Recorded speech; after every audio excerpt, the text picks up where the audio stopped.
Hello, lovely people. Welcome to part two of my April wrap up. Dooby dooby dooby dooby dooby dooby dooby dooby dooby doo. Dooby dooby dooby dooby dooby dooby dooby dooby Sophie vlogs. I previously posted my All the World's a Page readathon wrap up, which I will link down below in case you've already not seen it. This is everything else that I read in April because I had quite a prolific reading month. I did do quite a good job of reading the books that I wanted to return to people, and then I also threw in some impulse reads. So we've got a lot to talk about. I'm just going to go into it. I'm going to kick things off with some non-fiction. This is Finding the Mother Tree, Uncovering the Wisdom and Intelligence of the Forest by Suzanne Simard. This is nature writing. I really enjoyed this. I didn't really know what to expect. It's from a perspective that I've not read from before because she comes from like a forester family. So she comes from a background of managing forests that are to be cut down for like being turned into paper and that kind of stuff. And that is just a perspective that I've actually not read nature writing from before. And then as this goes on, she is the person who published and sort of discovered the sort of relationship between mycelial networks and trees and that kind of things, and the fact that this is like a reciprocal relationship that was like based on her research. And when she first published that, it was roundly decried, and then it is something that we have come to realize is actually very much the case. So seeing the process of coming to that realization was really fascinating because it's a principle that I've read nature writing that just takes that as fact and is like, this is a thing, let's build on that. To come from the point of view of not knowing that that's a thing and how do you work that out was super fascinating. There's a hefty amount of this that is also like personal biography as well. So I would say, like, I have seen reviews where people were saying that they wanted it to be more nature than it actually is. Personally, I enjoyed also discovering about her life. I will say, just a trigger warning for during the course of this, she gets diagnosed with cancer and she undergoes cancer treatment. I just wanted to mention that because it's not something that I was expecting to be in the book, and it brought up some personal life stuff. And so I just like briefly mentioned, like, if you are interested in this book, be aware of that if that is something that triggers you. But on the whole, I enjoyed it, and I feel like it has given me a lot of food for thought, so that's really great.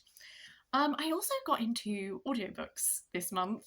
I have never been able to crack audiobooks previously. I'm a very visual brain, and I have struggled with audiobooks of figuring out the right time to consume them so that I actually take in what's being said. And I have now realized I do a 4-day working week. We're on a 4-day working week trial in my company. So I have a day off every week. And if I don't have anything planned on it, part of my day is that I go for a really big walk that I try and make be like minimum like an hour. And I also try and bake something or do some sort of like cooking project that might take more time than I would normally have on a weekday. And those are the two perfect times for audiobooking for me. So I eased myself into audiobooks by rereading We Free Men by Terry Pratchett, which is the first book in the Tiffany Aching series. This is set on Discworld. With Discworld, you don't have to read them necessarily in order. There are sort of like subplots throughout following different characters. So this is the first of the Tiffany Aching ones, which are YA audience that follow a witch called Tiffany Aching who grows up on the chalk. For this first book, the Queen of Fairyland takes her brother, who is snotty and annoying and a toddler, but is her snotty, annoying toddler. So she sets off with the help of the Knack-Mack Feegle, who are these little tiny Scottish, angry, stealing, drinky people, to go get him back. I love this. This was a 5-star. I already knew this was a 5-star because the Tiffany Aching series is one of my favourite series. It's really fun to revisit it now. Like, it's been like a good 10 years since I read it for the first time. I was much closer to the target age range of the series at the first time, so it's fun to revisit it as an adult. It still holds up for me. I still love it. I love it with the awareness of where this series will also go. You know, like start point, end point, payoff kind of thing. I love it with the knowledge of the origin and the knowledge of where this character will grow to. I have such a soft spot for selfishness as strength and telling planting your feet on the chalk, claiming the land as your own, telling the bad guys exactly where to go because this is your turf and you're not here to fuck around. I love it. So I really, really enjoyed that. I also read Invisible in a Bright Light by Sally Gardner. The cover of this is beautiful. It's really stunning. This is a middle grade. It's a very magical, evocative imagery kind of book. The start of it, however, is a little confusing. I would say if you are interested in this book, go with the first few chapters, it will become apparent. And it's really hard to discuss the start of this because there's little twisty turny bits that then change what is happening.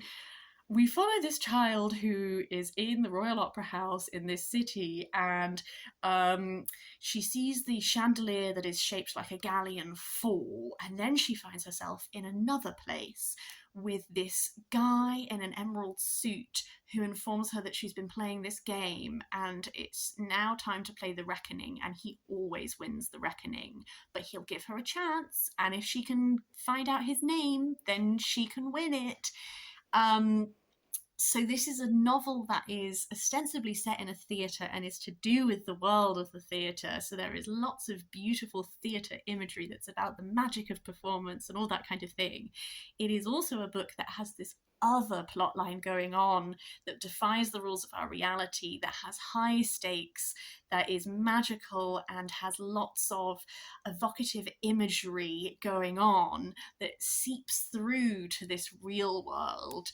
And we are following and we're trying to uncover and unspool the truth and the mystery and the questions that they need to answer and the things that they need to provide to win and all this kind of thing. So it's like a high stakes game. It's definitely very beautifully written. Like it reminded me a bit actually of The Starless Sea by Erin Morgenstern. Very different stories, but this sense of like reality, something going on beneath, like you're trying to figure out what's happening. There's like stories within stories, you're trying to find the answers, all that kind of thing. There's friendships between children in this that I really enjoyed. Particularly there is a child who is the daughter of very much an antagonist figure, and she had the potential to be another snotty antagonist, but actually there is a friendship that grows between her and the main character and all of that I actually loved, and she became one of my favourite characters. And so there is a lot in here that I think that middle grade readers will just really adore, but there's also a lot in here that I think you as an adult reader could also really enjoy. So I had a really lovely time with that one. Another audiobook that I listened to was Salt, Fat, Acid, Heat by Samin Nosrat. This is a cookbook, but because the audiobook version is all, it doesn't have any of the recipes in. But Samin Nosrat is a chef, and essentially her principle is that she, in her journey to becoming a chef, realised that all you need to understand to become a chef is the principles of salt, fat, acid, heat. You can boil good cooking down to understanding how these four things work, and regardless of the type of cuisine you are cooking or the techniques you are learning, if you can understand these four things, you will make food taste better. And so the chapters go into a lot of just stuff, like really practical, useful things that you can action in your own cooking. I understand salting things much better now, because if you salt things at the right point, you need to use less salt to get more of an impact. Same with oils, use your right oils for things. Same with heat application, all of this stuff. This is one of those cookbooks that I definitely need to buy a physical copy of. It is one of the cookbooks that, given that I don't have access to the recipes in it because they're not on the audiobook version, has already had such a massive impact on my cooking. I gave it 5 stars. I have found it very influential upon me, so that's been great. I also read Hard Time by Jodi Taylor. This is the second book of the Time Police series, which is an offshoot of the Chronicles of St. Mary's. Chronicles of St. Mary's is like time-travelling historians. Time Police follows the offspring of someone in that series, and the Time Police are antagonists for a bit in the Chronicles of St. Mary's, because they are the people who, as a reaction to the Time Wars, need to implement order, and they're very much like shoot first, ask questions later. But we are following this team that's called Team Weird, which is made up of 3 people, and the Time Police is in a process of change. They're realizing that what has worked in the past will not work in the future. What will this organization be? Stuff happens from there. So 2 of our 3, Jane and Luke, have to go on an undercover mission in this, and that was interesting because we are spending more time just in like the contemporary time of this. There are time travel aspects to this, and I enjoy the way that Jodi Taylor like gives you history in little accessible jaunts off in a pod to like, okay, so Marie Antoinette, what's happening there, kind of thing. I really do enjoy that. But it was interesting to get a better understanding of like the contemporary political politics in this time. Matthew had a slightly more of a background role in this, which I didn't mind because I am excited to have these characters move slightly beyond their archetypes. Luke as playboy, sort of rich kid undergoing punishment kind of thing, is allowed to grow much more as a person in this, which I really appreciated. Jane also got to be much more of a figure. I will say, I don't care about wimpy Jane, bolshy Jane, like all of this, like she's talking to herself, like this whole like, oh, I've got a voice in my head that tells me the wimpy thing, and I've got a voice in my head that tells me the confident thing, and I tell them to shut up. I don't care. Overused, don't need it. That I would rather just have her like grow as a character, if that makes sense. But I've been enjoying the character growth that is happening. I'm really looking forward to reading the next one and seeing where this growth will go. I think there's a lot of really interesting potential in this series that I am quite intrigued about. The team at St. Mary's make appearance in this, which again, I didn't actually think added much to the book. I think I would rather have just not had it. I understand that people will really enjoy seeing them pop up. I think it's just that, like, for me, that felt like an easy, like, we'll go to St. Mary's and blah, blah, blah. And I'm like, I'd rather see how our guys are gonna grow. I don't know, but I'm really enjoying the series. I'm gonna try and read the next book in May so that I can keep this going. After that, I want to talk about Celts and the Classical World by H.D. Rankin. This is a sort of academic non-fiction book that is looking at interactions between Celtic people and the classical world of ancient Greece and ancient Rome. This was really fascinating, actually, in many ways, because I did a classical studies degree, so I have studied ancient Greece and ancient Rome, respectively. My partner is very into Celtic history, and he lent me this book. I have very much pockets of knowledge, but this really gave me a lot of knowledge that I didn't know anything about before, and that was fantastic. I was slightly daunted right at the beginning because the first chapter is very much looking at origins, languages, and associations. So it is going into quite a bit of detail about like linguistics and stuff like this, which I find really interesting. I don't know anything about. So the first chapter I was like, oh boy, am I out of my depth? But actually, as this went on, I actually found it really readable. I would read like a chapter every night and that kind of thing. And I think I've learned a lot of history that I didn't know. I have been really interested in these questions of overlap of culture, like what things are actual cultural overlap that's potentially like a two-way like thing, and then what is just like, these are both societies that are like warrior societies in this time. Of course, they also like revere horses because that's what you ride into battle, like, So that was a really interesting approach. There's a chapter right at the end that's on like women, Celtic women in the classical world that I really appreciated. Religion and the Druids, all of that. I think that I found the chapters to do with Celtic and Greek interactions slightly more interesting than Celtic and Roman interactions. A, I always favoured Greek when I did classical studies anyway, it's me. But also B, I think that I had a bit more of an understanding of Roman and Celtic interactions. So some of those chapters was more stuff that I was a bit more confident on.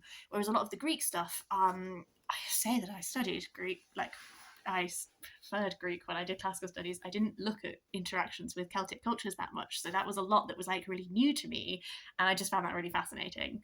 A book that I read on ebook is To Be Taught If Fortunate by Becky Chambers. This is a science fiction novella. Follow this group of 4 scientists who are on this mission where they are going to 4 different planets, and the novel is split into 4 for each of the planets they go to, and it's like very much a research mission. So you get these glimpses of these planets that are like completely different to ours and how they function like scientifically. Each of the 4 people specializes in something different. So I really enjoyed it from like a world building perspective of like, let's imagine these planets that are influenced by scientific concepts of like, okay, so this is how planets can work. Like, what if what would that planet look like? What could creatures on that be like? That kind of thing. This is a very classic with Becky Chambers, where you don't necessarily have like driving conflict at the heart of a story. In many ways, her science fiction is quite peaceful, but it is to do with like, at the heart of it, sometimes very big questions about like that go to the core of humanity and what makes us human. And there is something that develops towards the end of this, which is a big question, and I really enjoyed sitting with that and pondering it and thinking about the ramifications and wondering what the outcome would be, because you don't get like a set answer. And that is something that I really always do enjoy from Becky Chambers' work, is that thought-provoking aspect. I do think that potentially occasionally, because you don't have that much of a driving conflict, sometimes it did drag a smidge in certain sections, but I think that she writes in a really nice manner, and it's a reminder to me that I really need to read the 4th book from the Wayfarers series that I currently cannot remember, that I've still not bought or read. But ultimately, my partner also lent me, because it was part of my project to return the books I have been lent, The Analects by Confucius. I don't think I have the hugest amount to say about this. It is one that I am glad to have read because it was such an influential piece of work. Like, from a philosophy standpoint, I don't read that much philosophy. Every now and then I dip in. And so I definitely not sure I've taken everything out of this that is in here. It has certainly been interesting to contextualize things that I have read in like a fiction setting. I think that there are lots of ideas in here to do with honoring one's elders and behaving in certain manners and that kind of thing, which I can see how I've read lots of fiction, I think, that is written by Chinese authors, that is to exploring like tension between family generations, and I can see that some of these things which I have seen in like a fictional setting, like this would be the root of some of those behaviors and expectations and stuff like that. So that's been very interesting as like to contextualize like things like that. I don't think it has had a massive impact on like me personally and like how I approach the world. But with all of these things, I've been trying to read more Penguin classics from places that I've just not read a lot of classics from, just as part of like expanding my understanding of the world and like defining pieces of literature and that kind of thing. And this is definitely one of them, so I'm pleased to have read it. I think I will probably have to sit with it and ponder it for a lot longer, and all of that to actually like get out of it. You know, that is the nature of philosophy. You can't just read it once. You've got to read it again, think about it again, all that kind of thing. The final book I will briefly mention is I also read You Just Need to Lose Weight and 19 Other Myths About Fat People by Aubrey Gordon. This was my book club's pick. We haven't actually met to talk about it yet, but that's coming up in May. This is, I think Aubrey Gordon has a podcast. I don't know what it is. I didn't pick the book. But this was a like short, like 200-page, she picks 19 myths about fat people, and then she unpacks them. I will be very interested to see what the conversations in my book club are like.